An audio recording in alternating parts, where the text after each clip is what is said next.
हमारी ये लड़ाई इंसाफ और हक की लड़ाई है।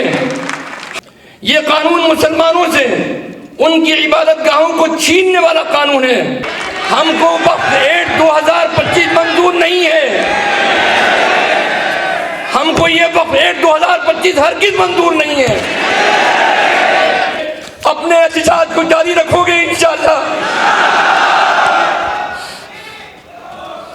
हमारी जिंदगी और मौत का मसला है। हुकूमत के गलियारों के जिम्मेदारों, ये मसला प्रॉपर्टी का नहीं है, ये हमारे दीन का मसला है, हमारे कल्चर का मसला है, हमारी तहजीब का मसला है, हमारे अकीदे का मसला है, हमारे ईमान का मसला है। आखिरी सांस तक हम इस जंग को जारी रखेंगे इंशाअल्लाह। ना हमें थकना है, ना मायूस होना है। वादा करो कि तुम तैयार हो इसके लिए। हमारी ये लड़ाई जुल्म और नाइंसाफी के खिलाफ है। ये जर की जंग है, न जमीनों की जंग है।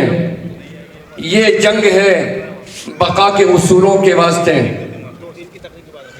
जो खून हमने नजर दिया है इस जमीन को, जो खून हमने दिया है, जो खून हमने नजर दिया है इस जमीन को, वो खून है गुलाबों के फूलों के वास्ते।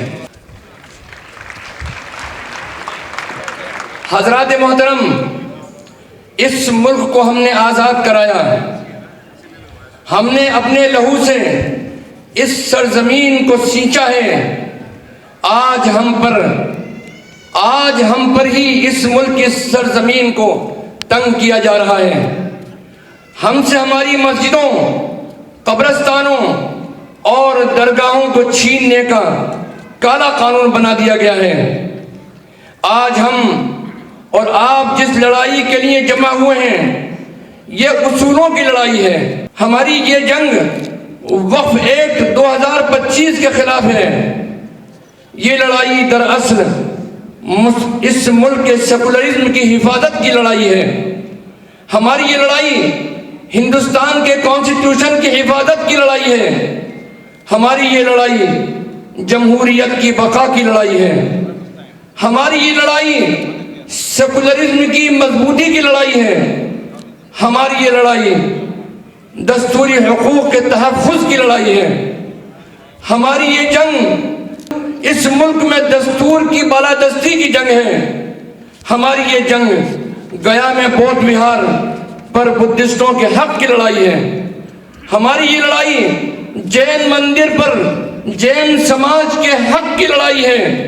हमारी ये लड़ाई जालिम को जुल्म से रोकने की लड़ाई है। हमारी ये लड़ाई इंसाफ और हक की लड़ाई है।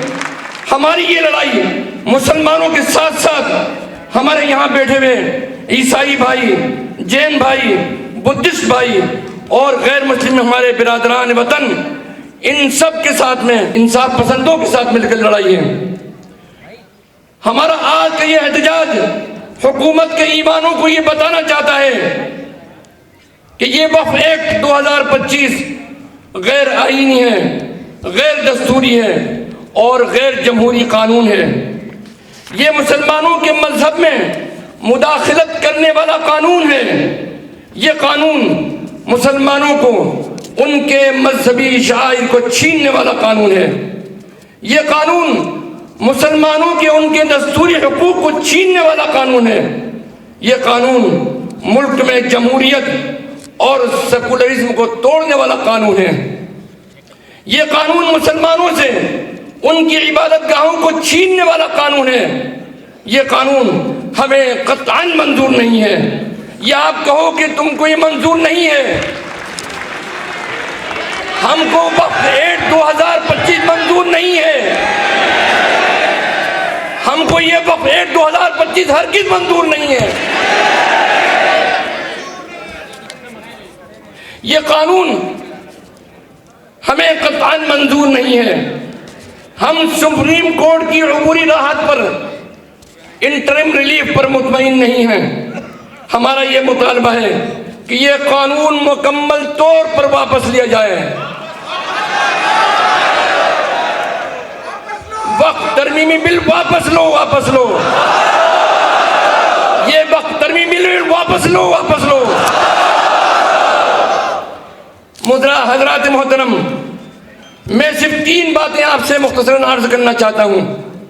पहली बात यह है कि सुप्रीम कोर्ट ने इस नए तरमीमी वक्फ एक्ट की सिर्फ 2 दफात पर अबूरी पाबंदी लगाई है और हमको इंटरिम रिलीफ दिया है, जो कि खुश आइन तो ज़रूर है लेकिन काबिल इत्मीनान नहीं है।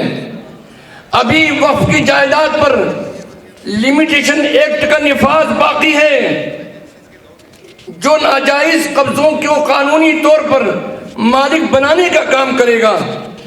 अभी भी वाकिफ के लिए 5 साल कदीम बाअमल मुसलमान होने की शर्त बाकी है, जो पुराने औकाफ को खतरे में डालने के साथ साथ वक्फ के रास्ते महदूद करता है और लिमिट करता है। अभी भी वक्फ औलाद पर पाबंदी बाकी है, जो शरीयत इस्लामी में खुली मुदाखलत है। अभी भी वक्फ एक्ट के स्पेशल एक्ट होने की वजह का दर्जा उसको नहीं हासिल हुआ है, ओवरराइडिंग एक्ट होने का दर्जा बहाल नहीं किया गया है। एएसआई आसार कदीमा के तहत महफूज औकाफ वक्फ नहीं रहेंगे, उसकी दफा भी अभी बदस्तूर बाकी है। अलगरज इस एक्ट में लाई गई 44 तरमीमात में से सिर्फ 2 दफात पर अबूरी पाबंदी से हमें मुतमईन होकर नहीं बैठना है। हमारा यह एहतजाज आखिरी सांस तक जारी रहेगा। ये नया वक्फ एक्ट पूरा का पूरा गैर आईनी, गैर जमहूरी, जालिमाना और मुस्लिम दुश्मनी पर मबनी कानून है। जब तक ये मुकम्मल कानून वापस न हो जाए, अपने एहतजाज को जारी रखोगे इंशाअल्लाह। हमारी जिंदगी और मौत का मसला है। हमारी जिंदगी और मौत जहाँ ज़ाहिरी तौर पर हमारी सांस से ताल्लुक़ है, लेकिन हमारे ईमान की सलामती उससे बड़ी मौत है कि अगर हम ईमान से दूर हो जाएं, हमारी नस्लें ईमान को भूल जाएं, ईमान वाली न रहें, इससे बड़ी कोई मौत हमारी नहीं हो सकती है।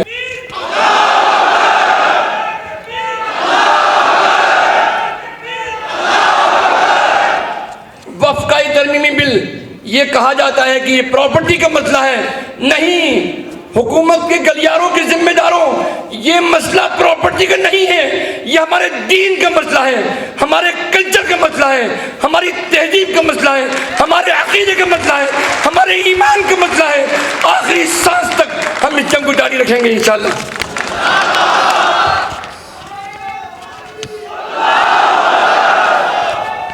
ये मसला अल्लाह की मिल्कियत की हिफाजत का है, हमारे दीनी शायर के तहफ़्फ़ुज़ का मसला है, हमारी मस्जिद, मदरसा, कब्रिस्तान और दरगाह की हिफाजत का मसला है। ये लड़ाई बहुत लंबी लड़ाई है, ना हमें थकना है, ना मायूस होना है। वादा करो कि तुम तैयार हो इसके लिए। हम लड़ेंगे और इंशाअल्लाह जीतेंगे भी। दूसरी बात जो मुझे अर्ज करनी है वो ये है कि हमारी ये लड़ाई किसी धर्म और मज़हब के ख़िलाफ़ नहीं है। हम हमारे हिंदू भाइयों यहाँ मौजूद हैं, उनकी मौजूदगी उनको भी मुखातब करता हूँ। पूरे हिंदुस्तान की तमाम हिंदू बिरादरियाँ गैर मुस्लिम भाइयों से जो हमारे इस मुल्क के रहने वाले हैं, हमारे साथी हैं, हम उनसे ये कहना चाहते हैं कि आओ हम सब मिलकर जंग को लड़ेंगे इंशाअल्लाह और फतह हमको होगी। हमारी ये लड़ाई जुल्म और नाइंसाफी के खिलाफ है। ये लड़ाई हिंदू और मुसलमानों के दरमियान नहीं है, ये तानाशाही के खिलाफ लड़ाई है। हमारी ये लड़ाई कानून की बालादस्ती के लिए है। हमारी ये लड़ाई आईन हिंद की बका के लिए है। ये वक्फ की लड़ाई सिर्फ मुसलमानों की लड़ाई नहीं है, ये तमाम इंसाफ पसंद लोगों की लड़ाई है। याद रहे कि अगर आज दस्तूर हिंद के खिलाफ इस काले कानून के निफाज में ये लोग कामयाब हो गए तो याद रखिए आज मुसलमान निशाने पर हैं, कल सिख होंगे, परसों ईसाई होंगे और एक एक करके सबका नंबर आगे आएगा। क्योंकि जालिम के शिकम कभी सैराब नहीं हुआ करते। अगर तमाम हिंदुस्तानी मिलकर, खा वो हिंदू हो या मुसलमान हो, सिख हो ईसाई हो, मिलकर इस जुल्म को रोकने के लिए उठ खड़े नहीं हुए, ये लोग कॉन्स्टिट्यूशन की एक ईंट भी खिसकाने में कामयाब हो गए, तो याद रखिए इस मुल्क में न जमहूरियत बाकी रहेगी, न सेकुलरिज्म बाकी रहेगा, न इंसाफ होगा, न कानून की बालादस्ती रहेगी। आज हम पर जुल्म हो रहा है, कल दूसरे तबकात का भी नंबर आएगा, जिसकी शुरुआत हो चुकी है। बम्बई में 90 साल कदीम जैन मंदिर पर बिलडोजर चला दिया गया है। बिहार के ज़िला गया में बुद्धिस्ट अपने बौद्ध विहार को बचाने के लिए एहतजाज कर रहे हैं। केरला के चर्च पर भी दावा ठोक दिया गया है। इसलिए मैं इस मुल्क के तमाम बाशिंदों से कहना चाहता हूँ, मैं आज इज्जत पे हूँ, मैं आज इज्जत पे अगर हूँ तो खुशगुमान न हो। चिराग सबके बुझेंगे, हवा किसी की नहीं है। तीसरी और आखिरी बात जो मुझे अर्ज करनी है आप सब हज़रात के सामने, वो ये है कि इस हुकूमत ने वक्फ के खिलाफ झूठ का एक पहाड़ खड़ा कर रखा है। झूठ, छोटे से नेता से लेकर बड़े से बड़े नेता ने झूठ बोलने में एक दूसरे को पछाड़ने का मुकाबला कर रखा है। बेहयाई के साथ पार्लियामेंट में झूठ का सहारा लिया गया है। वक्फ के खिलाफ बहुत सारे झूठ और नैरेटिव खड़े किए गए। अभी मोदी जी ने कुछ मुस्लिम नुमा लोगों से मिलकर वक्फ एक्ट बनाने में मुबारकबाद वसूल कर रहे थे। बिहार के गवर्नर बोल रहे हैं कि इससे पसमानदा और गरीब मुसलमानों को फ़ायदा होगा। हकीकत यह है कि इस वक्फ एक्ट की एक भी तरमीम ऐसी नहीं है जिससे किसी भी मुस्लिम को, खा वो किसी भी मसलक का हो, पसमानदा हो या गरीब हो, मर्द हो या औरत हो, किसी को फ़ायदा पहुंचने वाला नहीं है। यह एक मुकम्मल तौर पर वक्फ के तसव्वुर और वक्फ की इस्लामी स्कीम ही को ख़त्म करने वाला है। लिहाजा हम सब की जिम्मेदारी है कि हम मीडिया और सोशल मीडिया के ज़रिए उन प्रोपेगंडों का जवाब दें और हर शहर और हर ज़िला में वक्फ कॉन्फ्रेंसें और राउंड टेबल मीटिंग करके लोगों को इसकी खामियां बतलाएं।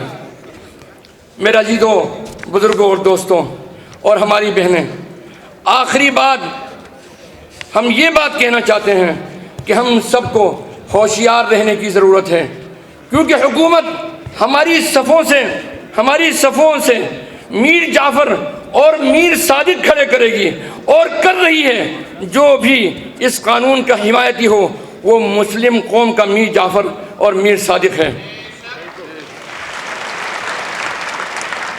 अपनी सफ़ों में ऐसे लोगों को पहचान लीजिए अच्छी तरह, उनके बहकावे में हरगिज़ ना आए। नीतीश कुमार, चंद्रबाबू नायडू, चिराग पासवान, अजीत पवार, जेतन राम मांझी, जय चौधरी वगैरह ने खुलकर इस बिल की मुवाफ़क़त की है और इस बिल के पास होने में पार्लियामेंट में साथ दिया है।